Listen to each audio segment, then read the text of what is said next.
എന്നിട്ട് ഹംസ റളിയല്ലാഹു അൻഹുവിന്റെ തലയോട്ടിയിൽ മദ്യമൊഴിച്ച് കുടിക്കുകയാ. ദേഷ്യം തീരുന്നില്ല. ഹംസ റളിയല്ലാഹു അൻഹുവിന്റെ കരൾ പിച്ച് ചീന്തി കടിച്ചു തുപ്പുകയാ. ഇതറിഞ്ഞ ഉവൈസുൽ ഖർനി റളിയല്ലാഹു അൻഹു, അല്ലാഹുവിന്റെ റസൂലിന് എന്തെങ്കിലും സംഭവിച്ചോ, നിന്റെ മുത്തായ നബിക്ക് എന്തെങ്കിലും സംഭവിച്ചോ? ഉവൈസുൽ ഖർനിക്ക് സമാധാനമില്ല. ഉവൈസുൽ ഖർനി വരുന്നവരോടെല്ലാം ചോദിച്ചു, മുത്തായ തങ്ങൾക്ക് എന്തെങ്കിലും സംഭവിച്ചോ? അതാ മുത്തായ തങ്ങളുടെ മുൻപല്ല് പൊട്ടിയെന്നറിഞ്ഞപ്പോ ഉവൈസുൽ ഖർനി ഓടിച്ചെല്ലുകയാ.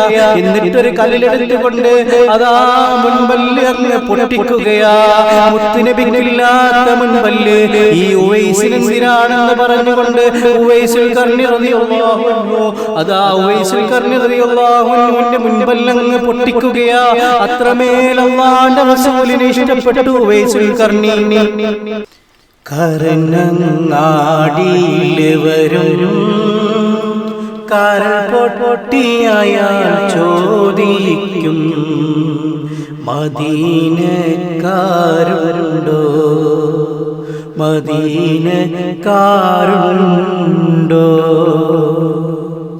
അത് കേട്ടവരിൽ മൊഴിയും അനമിൻ മദീന പറയും.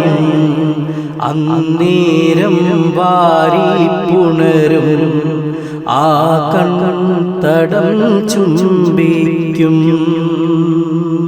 കരനങ്ങാടിയിൽ വരും കരൾ പൊട്ടിയായാൽ ചോദിക്കും, മദീനക്കാരുണ്ടോ, മദീനക്കാരുണ്ടോ?